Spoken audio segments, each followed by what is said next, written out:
Just before we get started, I would like to say a few words about the Anne Klibanski Visiting Scholar Award and Lecture Series. So because the COVID-19 pandemic disproportionately affects women, and women are less likely to be invited as visiting professor because of challenges related to travel, and because of the COVID-19 related travel bans and now visiting professorship being virtual, we decided to identify promising women in faculty, clinician, educators, and researchers and postdocs at MGH who have shown exceptional promise as leaders in their field and who would benefit from national or international speaking engagement, mentoring, and networking opportunities. And these Anne Klibanski Visiting Scholars now give virtual visiting lectures or being visiting professors at national or international institutions organized by the Center for Faculty Development, and are also enrolled in a professional coaching and leadership training. The award is named after Anne Klibanski, our president and CEO of Mass General Brigham, and a very successful NIH-funded investigator and a very strong supporter of and advocate for women. She established the Claflin Awards for Women Faculty in our MGH Backup Center, among many other things.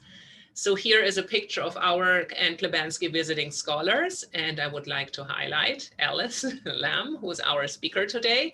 And here are the institutions where our Klibanski Scholars have given or are giving presentations. There are many more, and I would like to highlight McGill University, where our other speaker is from today.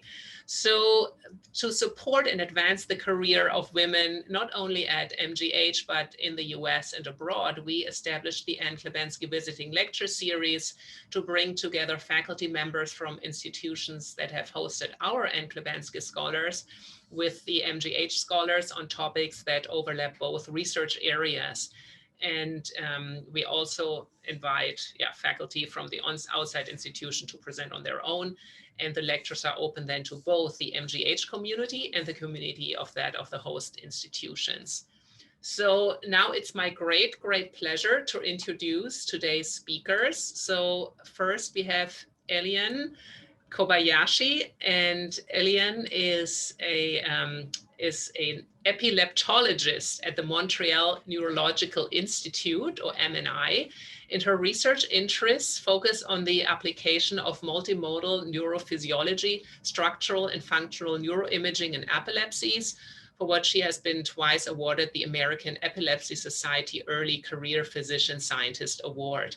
She completed her medical studies, neurology residency, epilepsy fellowship, and PhD in neuroscience in Brazil at the Campinas State University, and then pursued a postdoctoral research at the MNI.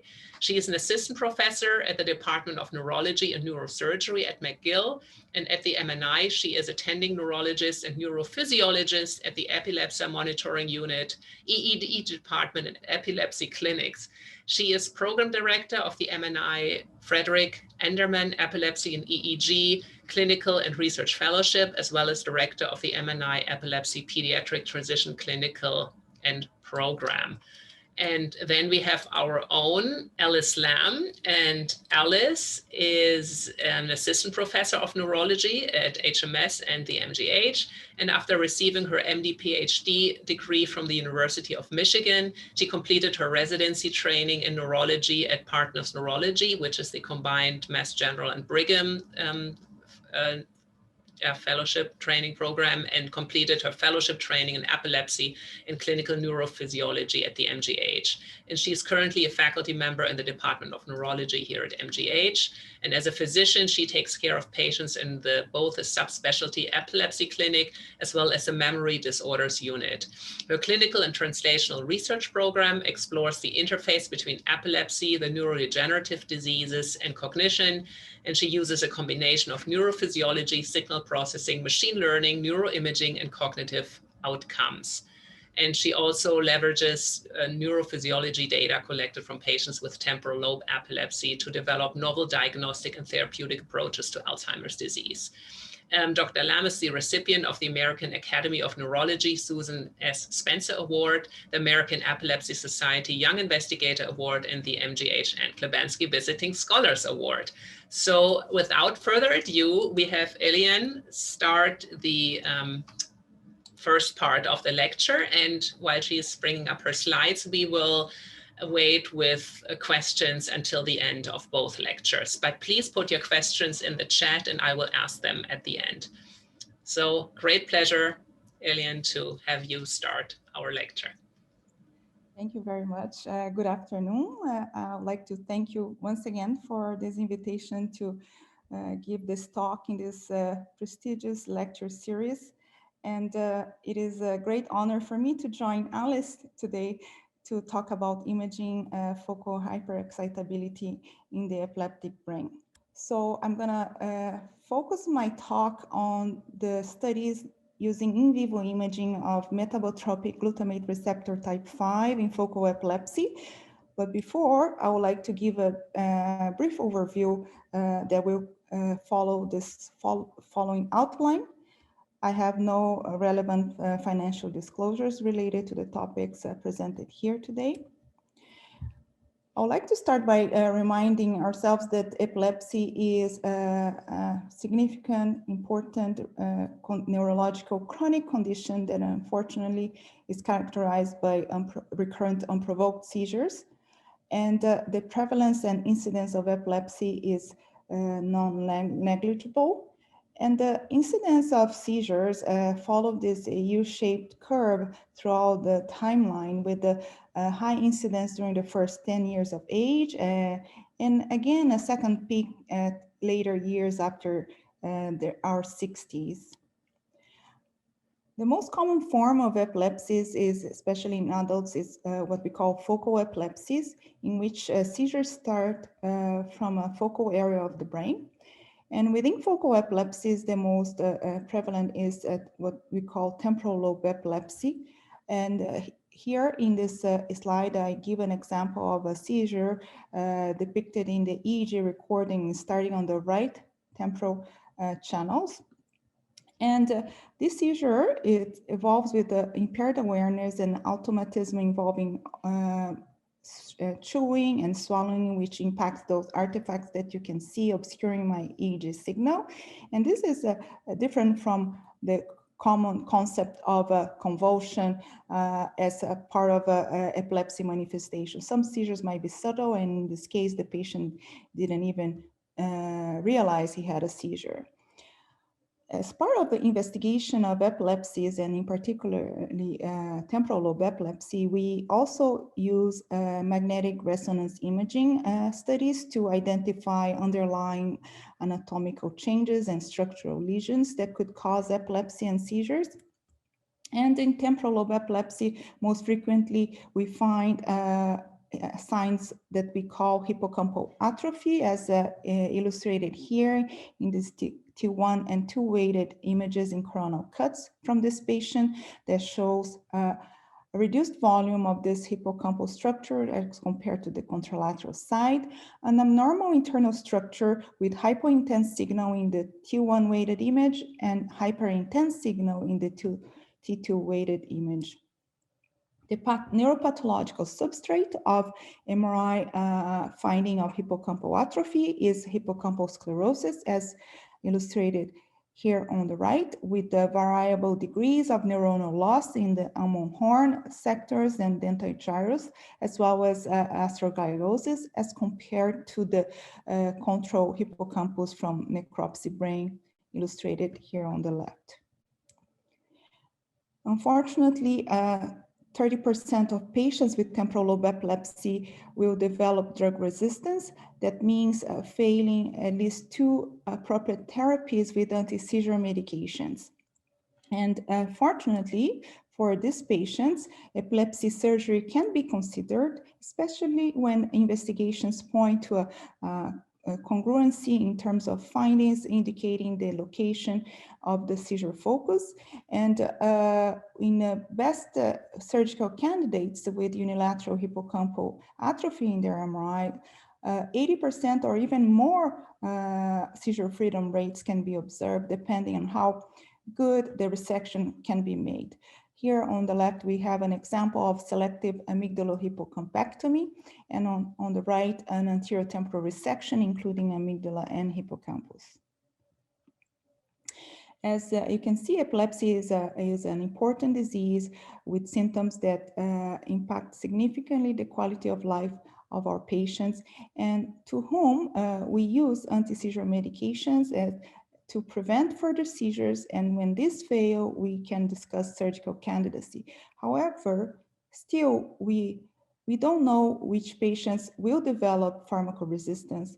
We don't know which patients, after being offered surgery, can sustain seizure freedom for the long term. And therefore, we still lack reliable biomarkers that can assist us on the different stages from diagnosis, treatment choices, and outcome prediction. For patients that will be considered for surgery, pathway towards resection and confirmation of the underlying pathological cause of their seizures is still very long, and might include invasive investigations as illustrated here. Therefore, we have increasing use of non-invasive techniques that add to standard electroencephalography recording and magnetic resonance imaging. And these are grouped together in what we call functional neuroimaging studies. Here is a list of some of this, but it's not exclusive. And we have different preference in terms of pre-surgical evaluation for the different types of epilepsy focus suspected, to which functional neuroimaging study might be used to potentially better localize the focus and determine the extent of the epileptogenic zone. As we move to the main topic of my talk, I would like to introduce positron emission tomography as one of these functional neuroimaging technologies and tools.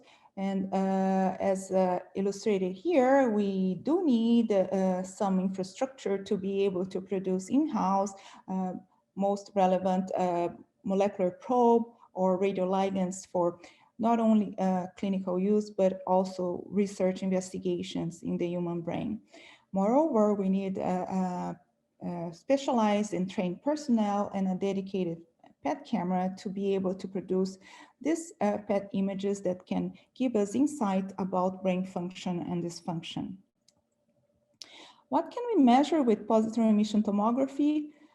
Many different things, and we emphasize the fact that these are whole brain measurements of different interactions between probes that are labeled with radioisotopes, therefore allowing us to produce these color-coded images of the interaction of these radioisotopes with different target molecules in living biological systems. And this could correspond to receptors, transporter systems, abnormal proteins, and to which the different ligands will bind and produce meaningful information. In clinical epilepsy workup, we most often have access to fluorodeoxyglucose PET or FDG PET. And when used for investigation of epilepsy patients, we can identify areas of reduced uptake or hypometabolism, as illustrated in this color map overlaid over the patient's anatomical MRI. However, one limitation of FDG PET in the investigation of epilepsy is that most often it provides us a good lateralization of the seizure focus, but oftentimes gives us a rather lobar, even multilobar or regional view of the hypometabolic brain regions, therefore not being precise enough to localize a more confined area of the brain that in fact generates seizures before spreading. One uniqueness of our patients with epilepsy and those that undergo surgical treatment is that a lot of important information can be derived from the surgical specimens resected from these patients. This is one example of inspiration that we obtained from the studies with immunohistochemistry, looking into immunoreactivity to mGluR5 in both hippocampi and neocortical tissue extracted from patients with drug-resistant epilepsy. And in both studies, they identified increased immunoreactivity or upregulation of mGlu5 in this well-known highly epileptogenic lesions, being hippocampal sclerosis or even non-hippocampal sclerosis tissue, as well as focal cortical dysplasia, including those with balloon cells as depicted here. However, as we know, surgical specimens provide us a tunneled vision, only limited to the area of the brain deemed necessary to control the seizures and possibly resectable through surgery. Therefore, it doesn't allow us to translate the information observed in the specimens to the rest of the brain, or to exclude that these abnormalities are not limited to the epileptogenic zone or the seizure focus, but could rather correspond to a widespread characteristic of the brain of these epilepsy patients. In this particular receptor, as part of the larger family of metabotopic glutamate receptors, there has been an increase in interest over the past decade in its relationship between hyperexcitability and also other neurological conditions, not only epilepsy. As illustrated in this cartoon, mGlu5 pertains to the group 1 mGlu together with mGlu1, and it is located in the peripheries of the postsynaptic density, both in astrocytes and in neurons. The mGlu5 is a receptor, is a postsynaptic G protein coupled receptor that is expressed throughout the cortex and in particular in limbic areas of the brain. And it can induce either long-term potentiation or long-term depression, resulting in prolonged changes in excitability. And here's the structure of the receptor with the 7 transmembrane domain. The downstream of G protein coupling is a complex interaction within the postsynaptic density, as nicely illustrated here by Jonathan. And one of the additional effects that it can lead to is the release of the calcium intracellular stores, increasing excitotoxicity, internalization of ionotropic glutamate receptor, and increase in translation and transcription via mTOR pathway, which is one very important pathway known in terms of epilepsy etiologies and pathophysiology. There are currently many radiopharmaceuticals that can bind to mGlu receptors, and in particular to mGlu5. In our studies, we have focused on the utilization of ABP 688, which is a carbon 11 compound, and it is a non-competitive antagonistic radiopharmaceutical, highly specific for mGlu5's allosteric site, which is located in the transmembrane domain, as indicated in this figure here, and therefore distant from the glutamate binding site in the venous flytrap domain. ABP 688 allows imaging mGlu5 availability in vivo and throughout the brain, therefore providing us a more complete picture of the possible implication of this receptor in different neurological conditions, including neuropsychiatric conditions. In normal subjects, high ABP 688 binding potentials have been confirmed in brain regions which are known to be mGlu5 rich, indicating that the availability measured through ABP 688 binding potential is quite accurate or quite reliable in terms of what is known in relation to representation of mGlu5 rich cortical areas. Another inspiration and motivation for looking into these changes in this receptor in vivo using PET and ABP 688 comes from studies in the pilocarpine rat model of mesiotemporal lobe epilepsy. And this is a study that looked into serial ABP PET images in rats subjected to status epilepticus following pilocarpine injection. And they looked into ABP binding potential throughout the brain in the control condition, in the acute phase after induction of status epilepticus, during the subacute phase or silent phase before seizures start spontaneously and recurrently, and during the chronic phase when unprovoked seizures will have their onset. And as you can see here, as compared to baseline following induction of status, there's a massive reduction in binding to this radioligand throughout the brain, with a recovery during the subacute phase, except in the amygdala and hippocampus during the chronic phase, which might suggest a potential role for this receptor during the epileptogenicity process and epileptogenesis. So we had the opportunity to study a group of unilateral mesial temporal lobe epilepsy with the in vivo imaging using ABP688 and PET. And this was a study conducted by Jack Lamb, who is currently graduating from medicine in McGill. But before that, he obtained his master's in neuroscience through this study in mesial temporal lobe epilepsy patients. And as we show here on the left, in this FDG uptake map from a patient with atrophy on the left side, here depicted in the MRI with the overlaid FDG standard uptake volume ratio map.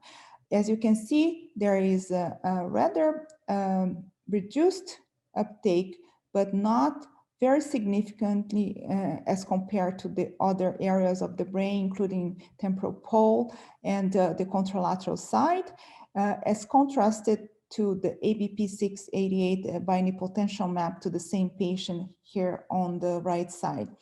As you can see clearly by visual analysis, the reduction in binding in the epileptogenic hippocampus is quite significant, and contrary to FDG uptake, is very focal and doesn't involve the regional or lobar region within the temporal lobes or adjacent cortices. When we consider what is the yield of this new potential PET study in terms of investigation of the epilepsy focus, we want to first validate in a well homogeneous and established cohort of patients to whom we know where this focus is located, and the location is always within the same regional structures. Therefore, we took patients with mesial temporal lobe epilepsy with normal hippocampal volumes or atrophy, but without burnt out hippocampi. And we did a group analysis to unravel the areas that are commonly involved in the binding potential abnormalities when comparing patients versus control healthy subjects. And as you can see here, the abnormalities in this group analysis is very focal, involving the amygdala anterior portion of the hippocampal head in the normal volume patients, extending a bit more posteriorly and with higher magnitude of T statistics, as demonstrated here by the color-coded bar, indicating that perhaps the magnitude of the changes seen here mirror the severity of the disease in these patients. Therefore, being milder in normal volume patients, but more significant in extent in hippocampal atrophy patients, still confined to the mesial temporal structures. So when we relate to the neuropathology studies using immunohistochemistry for mGlu5 in hippocampi resected from drug-resistant temporal lobe patients, we can conclude from these studies in using in vivo PET imaging for mGlu5 availability quantification, that those abnormalities are really restricted to the region that produces the seizure. Another curiosity that comes out of this, or potential application in terms of the decision-making process and determination of prognosis after surgical resection, would be to understand the value of the ABP binding potential or mGlu5 availability in determining possibility of seizure freedom, prediction of good outcome after surgery.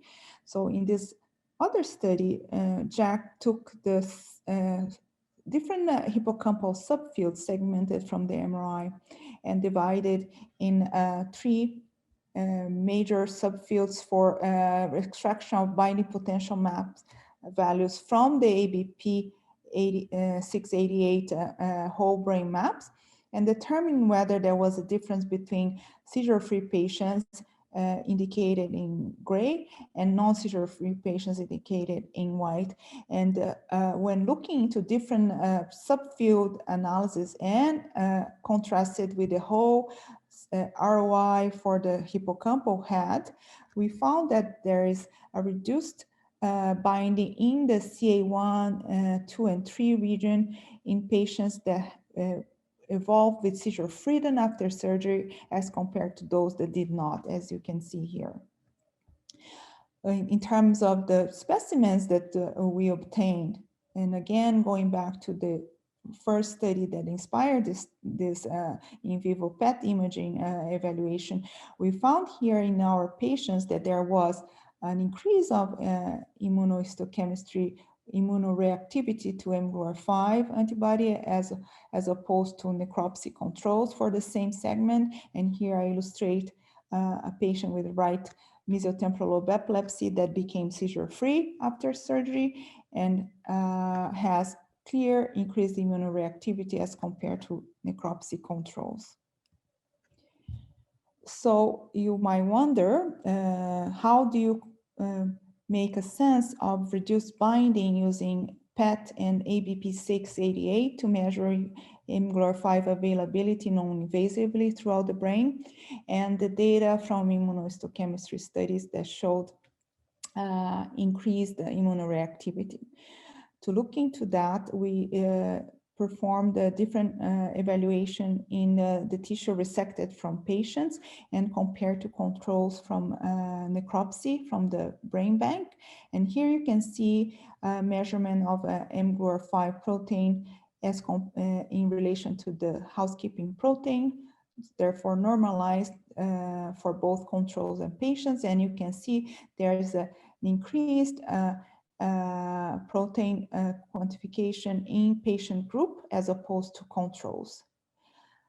Moreover, we looked into the in vitro binding to the titrated version of ABP688 to perform a quantitative autoradiography and look into reduction in allosteric binding sites within the tissue resected from this patient as compared to necropsy tissue in frozen sections. And as you can see here in epilepsy patients, in the black curve, there is nearly 50% reduction of allosteric sites in this tissue resected from patients that are drug resistant.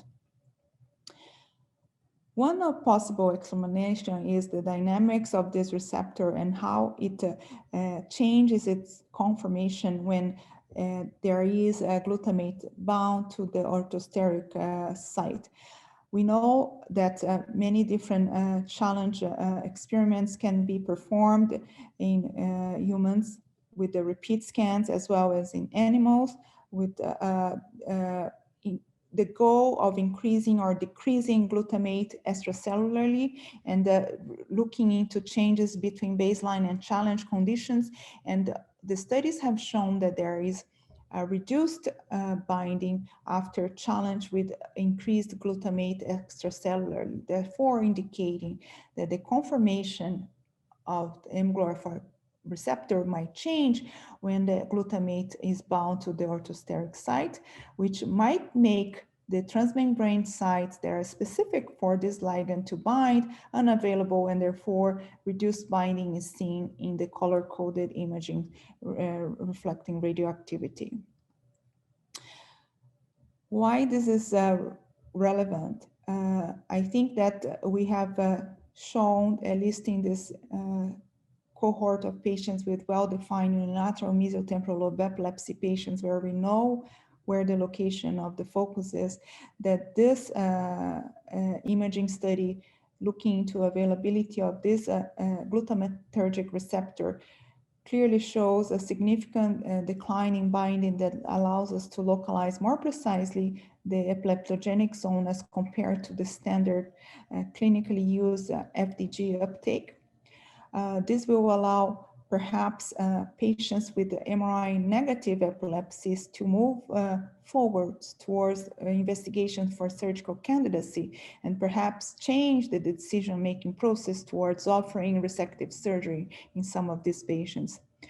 Moreover, it provides a lot of speculation in terms of insights related to the role of this receptor in seizures generation, in the epileptogenicity of this tissue, or the epileptogenesis in itself.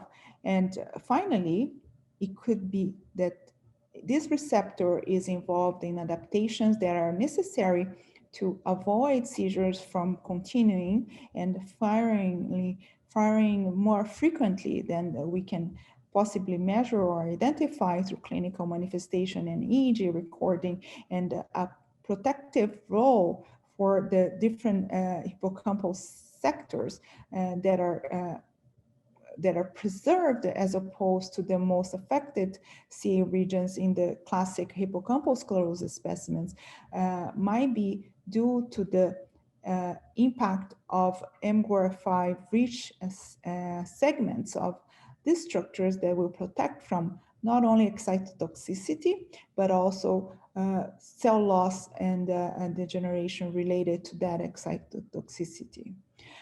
And because this allosteric site is also amenable for modulation, one final consideration is the fact that this receptor could become potential target for new drugs, either disease-modifying therapies in patients that are at risk for developing seizures, or in patients with a well-defined diagnosis of epilepsy, but to whom we do not know how to predict evolution and whether pharmacoresistance will evolve over time. And finally, when disease-modifying therapies could be possible or applicable to these populations, being able to image in vivo interaction between these probes and this receptor or any other related molecule could provide us in vivo monitoring of disease-modifying therapies and its effects. I would like to finish by thanking my colleagues and students who participated in the study, and the funding agencies that provided the valuable resources for us to obtain the data presented here today. Thank you. Thank you so much, Eliane. That was a fantastic presentation. I learned so much as a radiologist, although I do musculoskeletal imaging. It's always interesting to know what's going on above the neck. So now we're going to hear from Alice Lamb, and afterwards we have some time for questions. So please put your questions in the chat. Alice. Great. Thanks, Eliane, for the great introduction to temporal lobe epilepsy as well. So I'm going to continue to talk about temporal lobe epilepsy today, but I'm going to be focusing specifically on temporal lobe epilepsy that occurs in the setting of Alzheimer's disease. And what I'm showing here is that there's an anatomic intersection between temporal lobe epilepsy and Alzheimer's disease. And this intersection occurs in the mesial temporal lobe. This is part of the brain that is critical for memory formation. And it plays a central role in both diseases. It's one of the first brain regions that's affected by Alzheimer's disease pathology. And it's also one of the most seizure-prone areas of the brain, as Eliane discussed. This is a brief outline of what I'll cover in the next 20 minutes. First, I'll talk about what we know and what we don't know about epilepsy in Alzheimer's disease. And I think one of the really fascinating questions here is whether epilepsy may actually contribute to memory loss and to disease progression in people with Alzheimer's disease. Next, I'll cover what we know about tau pathology in Alzheimer's disease and in temporal lobe epilepsy. So tau pathology is one of the pathologic hallmarks of Alzheimer's disease. And it turns out that you can also see tau pathology in patients with epilepsy. And a lot of what we know about this currently comes from post-mortem pathology studies and studies on epilepsy surgical specimens. And then last, I'll share with you some exciting new PET imaging data that's just coming out of my lab that demonstrates a really interesting spatial relationship between tau pathology and epilepsy in patients with Alzheimer's disease. 10 to 20% of people with Alzheimer's disease develop seizures at some point over the course of their disease. And most often, this is a focal temporal lobe epilepsy that arises from either the left or the right temporal lobe. And the classic teaching is that epilepsy is mainly seen in late stages of Alzheimer's disease, and that it's essentially the result of widespread neurodegeneration. So in the clinic, we basically just treat seizures symptomatically when they become clinically obvious. But it's possible that this classic view is not actually correct, and there's growing evidence to support an alternative view, where seizures and epileptiform activity can actually arise early in the course of Alzheimer's disease. They're related to Alzheimer's disease pathology, and they may even accelerate the course of Alzheimer's disease. So let's talk about what the evidence is for this alternative view. There's a really interesting relationship, first of all, between epilepsy and the age of onset of cognitive decline in Alzheimer's disease. And this is a finding that's been confirmed by multiple studies at this point. And that is that people with Alzheimer's disease who develop seizures actually present with cognitive decline several years earlier than people with Alzheimer's disease who never develop seizures. So what you can see here in multiple studies is that people with Alzheimer's disease who develop seizures can develop cognitive decline anywhere from 3 to 7 years earlier than people with Alzheimer's disease without seizures. And this is regardless of when in their disease course they actually develop seizures. So it's probably worth asking next, when do people with Alzheimer's disease actually develop seizures? This is a figure from a study that was done by Keith Voxel, who was then at UCSF.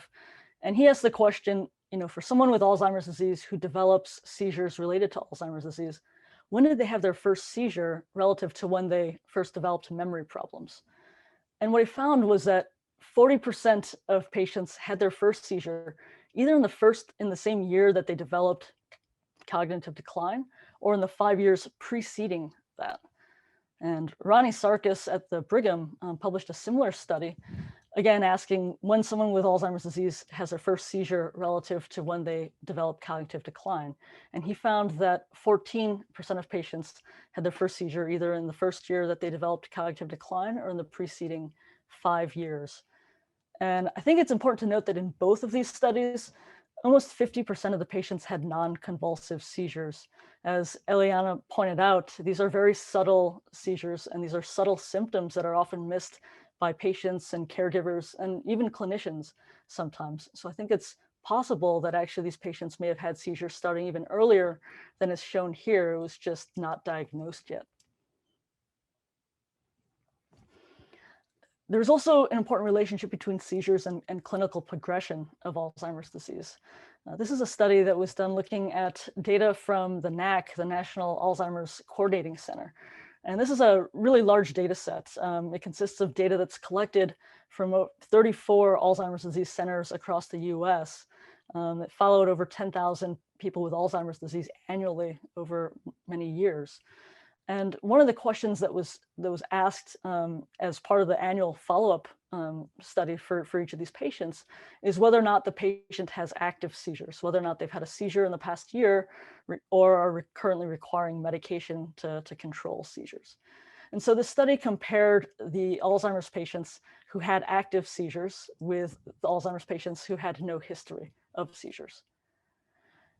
here what they're plotting is the CDR sum of boxes score. This is basically a measure of clinical impairment. So the higher the score, the more impaired somebody is clinically. And they're looking essentially at the CDR sum of boxes score over the course of the disease, over disease duration.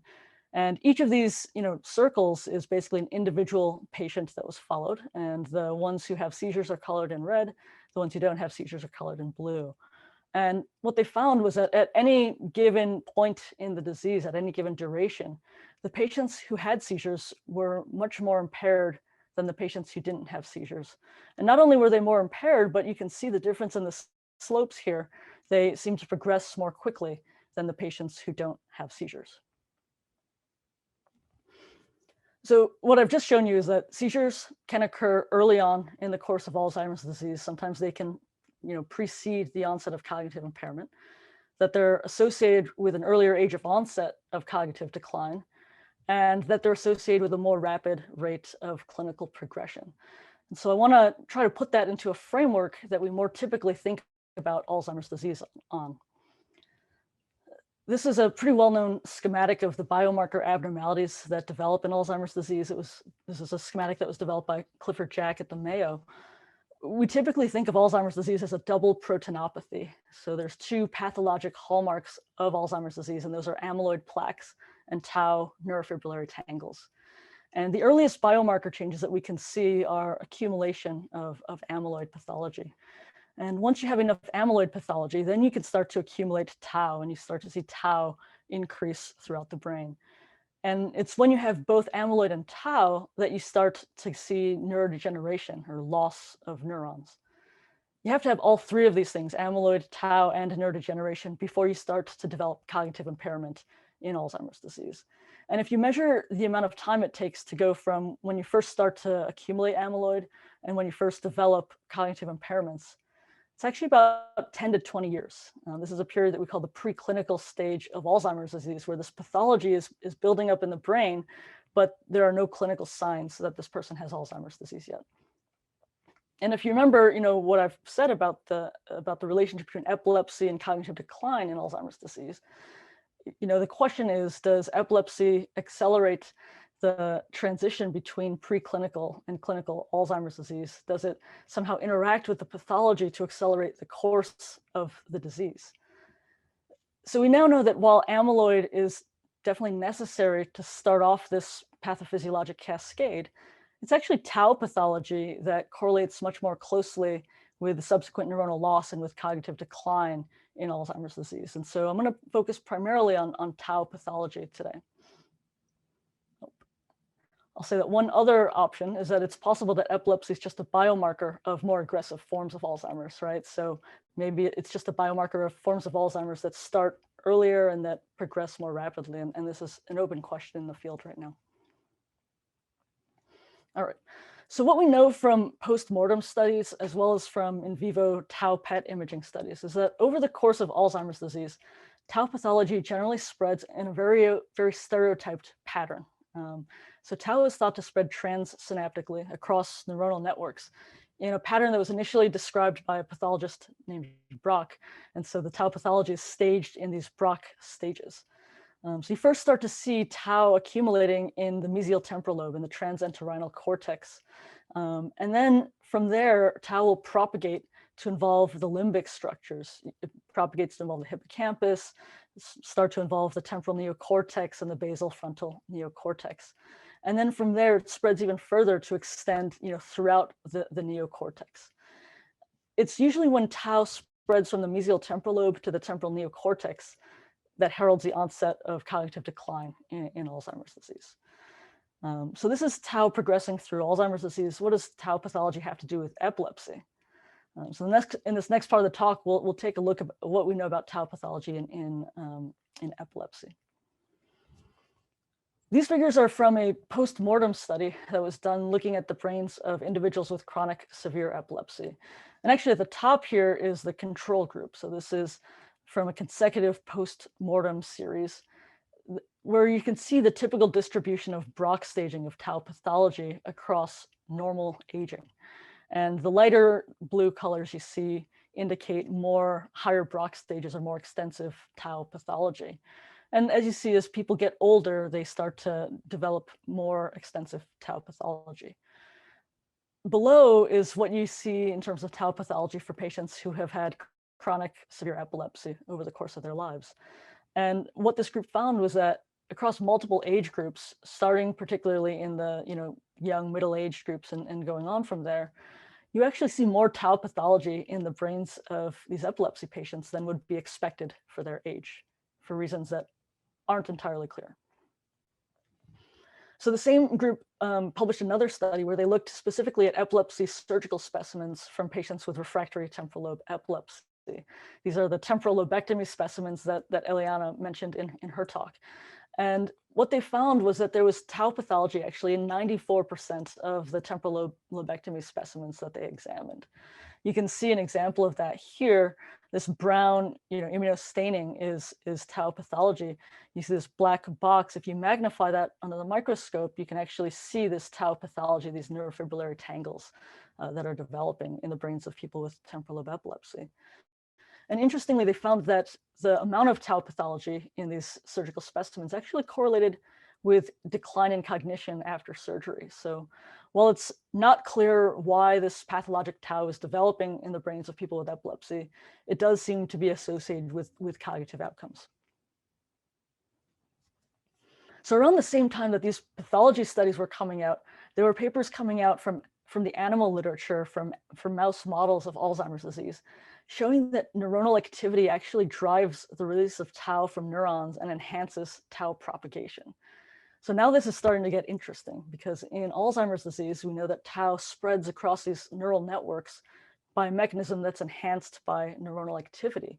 And you can start to see how epilepsy, which is a quintessential clinical manifestation of neuronal hyperactivity, how that might come into play in someone with Alzheimer's disease, and how in 10 to 20% of people with Alzheimer's who develop seizures, particularly if they develop seizures that arise from the mesial temporal lobe, where tau is first being deposited, perhaps their seizures could be an important factor that drives propagation of tau pathology and drives clinical progression of this disease.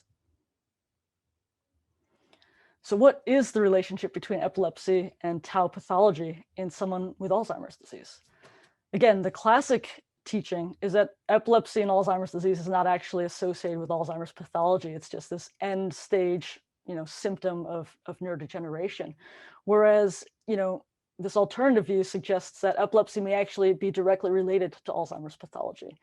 And understanding this relationship is important because it could directly impact how aggressive we should be in diagnosing and treating epilepsy in people with Alzheimer's disease. So I want to spend the last part of this talk sharing some new imaging data from my lab that uses tau PET imaging to try to address this question. And as Eliane mentioned, PET imaging has really revolutionized our understanding of a lot of different brain diseases, including Alzheimer's disease. And tau PET imaging in particular has opened the door to being able to study Alzheimer's pathology in vivo longitudinally, across the same patient over time, and to be able to correlate this pathology with clinical features of the disease. So in my lab, we've been studying people with Alzheimer's disease who develop epilepsy related to Alzheimer's disease and trying to understand how the localization of their epilepsy is related to the tau deposition that we see on their PET images. So thus far, we've studied 4 individuals with Alzheimer's disease and epilepsy, and you can see their demographic details here. I want to point out a few things. First, these patients are relatively younger. They're in their mid-60s when they first develop cognitive symptoms. And you can see that they developed seizures around the same time that they actually developed cognitive decline. And I'm not showing it here, but all of these patients have CSF-confirmed Alzheimer's disease based on amyloid and tau biomarkers.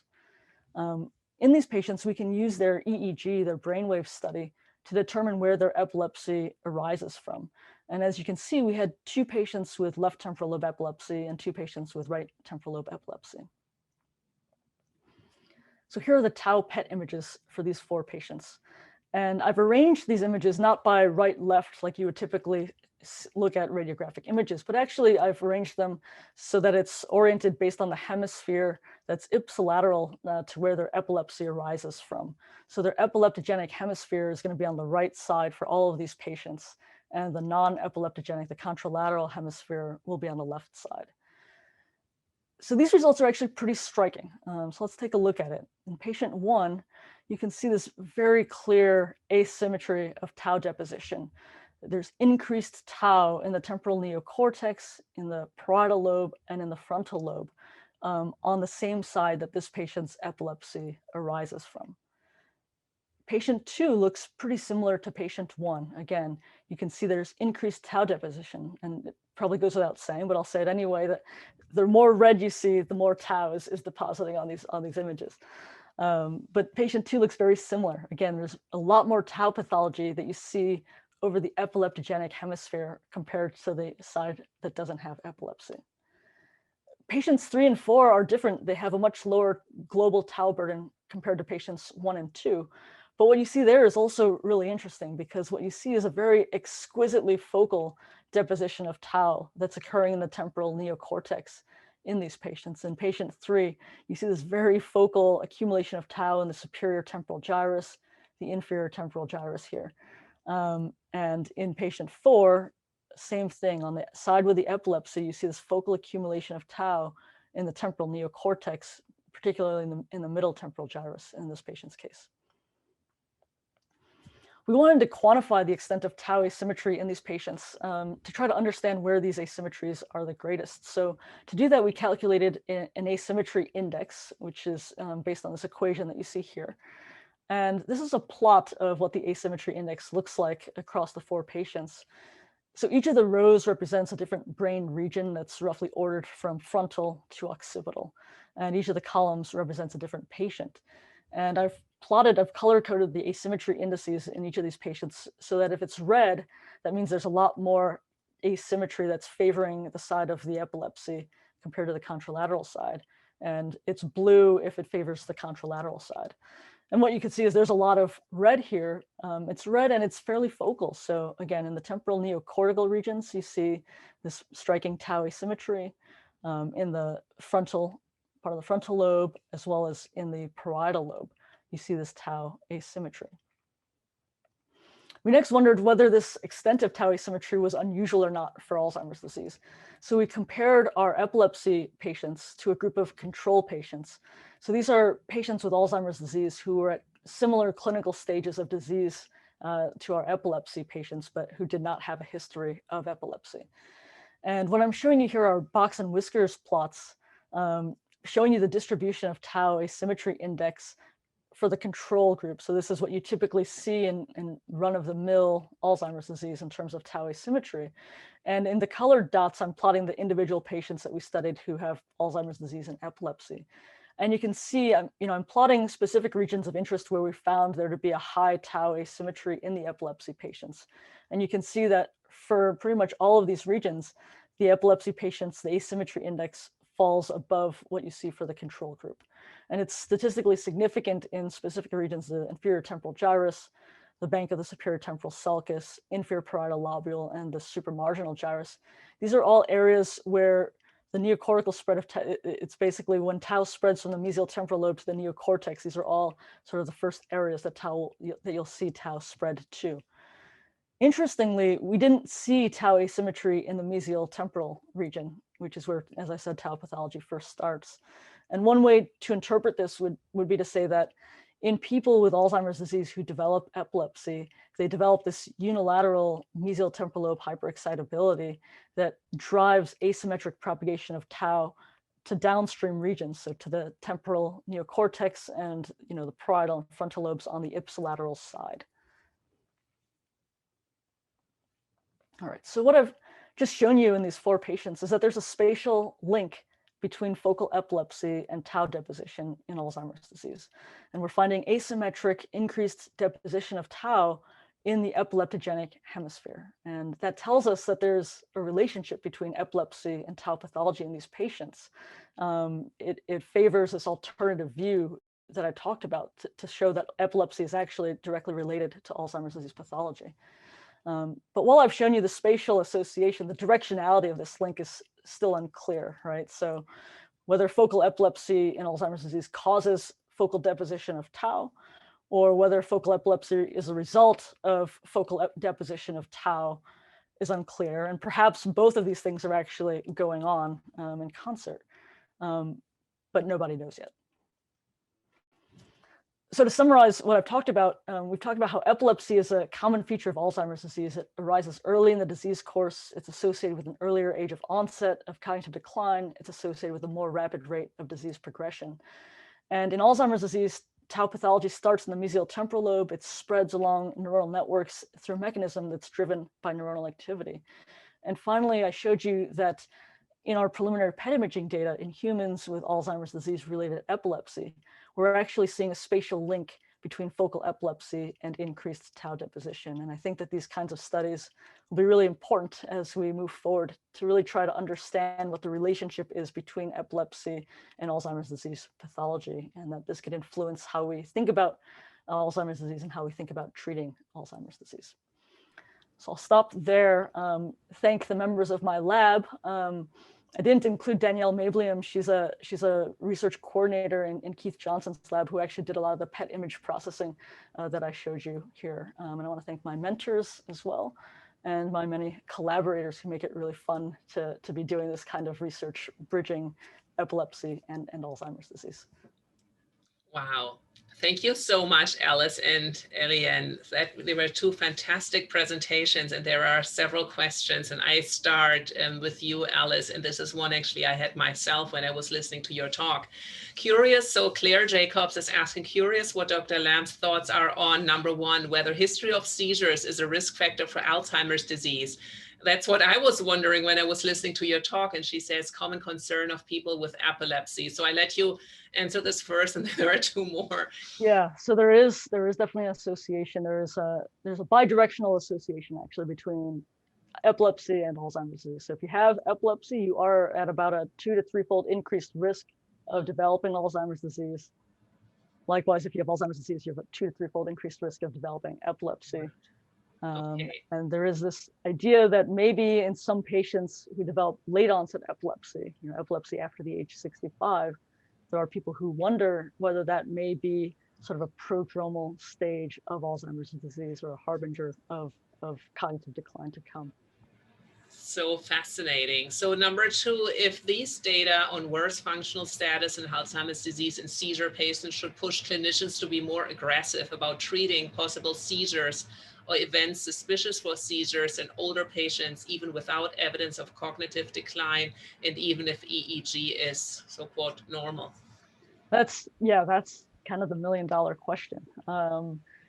And that's part of the, it's a chicken or egg question right now. As I said, it's not clear whether epilepsy is actually driving this more aggressive disease course, or whether it's a biomarker of a more aggressive disease course. And there are clinical trials that are going on now, actually, in people with Alzheimer's disease, even without epilepsy, trying to see if these anti-seizure medications might modify the course of disease. But these are tricky studies to be done for reasons I won't get into, but they are happening currently. I'm asking, like, Eliane, is there any imaging biomarker that could differentiate the two or predict who's going to go onto Alzheimer's disease? Is that something you have looked into? I haven't looked into that, but one question that patients often ask, because neuropsychological evaluation, including memory assessment, is part of our pre-surgical workup. They sometimes question how this could unravel some potential risk in terms of their cognitive performance towards developing criteria for dementia and Alzheimer's as well, in particular. So I think that we tend to kind of say, don't worry, if that would be a concern, we will refer you to the specialist, because also facing themselves with the assessment of their performance during cognitive evaluation can be very disappointing and worrisome. So I think that perhaps we tend to deal with that from that perspective of memory and learning dysfunction related to temporal lobe epilepsy without going into all the other concerns related to more than 2 domains. And of course, this is something that everyone perhaps will try to grasp to with all the developments in terms of tau and amyloid imaging. And certainly here as well is going to be, if possible, if COVID allows us to continue scanning, I think it's going to be something that will be soon coming up in terms of preliminary data. But I'll add, I think that, you know, the kind of work that Eliane, that you're doing, looking at these kinds of biomarkers of mesial temporal hyperexcitability is actually going to be really important, you know, in these kinds of studies with Alzheimer's disease, because we do need better ways of being able to detect this kind of mesial temporal hyperexcitability, perhaps even before people develop these full-blown clinical seizures or the, you know, the obvious clinical presentation. And so I think, you know, we talked about the clinical trials that people are currently doing, but it would be great to have a biomarker for this mesial temporal hyperexcitability that we could use to stratify patients in these kinds of clinical trials. Yeah. Great. Well, thank you so much. It's after the hour. Okay, one more. I was just question for Dr. Lam. When comparing tau asymmetry of patients with epilepsy and Alzheimer's disease versus patients with only Alzheimer's disease, did you have a third comparison group of patients with only refractory TLE but no Alzheimer's disease? We did not. Yeah, these. Okay, with that, it is 1:05. I would like to thank you both so much, especially Eliane coming virtually all the way from Montreal. And Alice, it's great to see you here. And that was a fantastic presentation, very eye-opening. And maybe there is hope for better identification and then possibly treatment of seizures and Alzheimer's disease through your work. So thank you so much. Thank you. Thanks so much. Thanks to the audience for, well, they're trickling off now, for joining us. Thank you. Bye.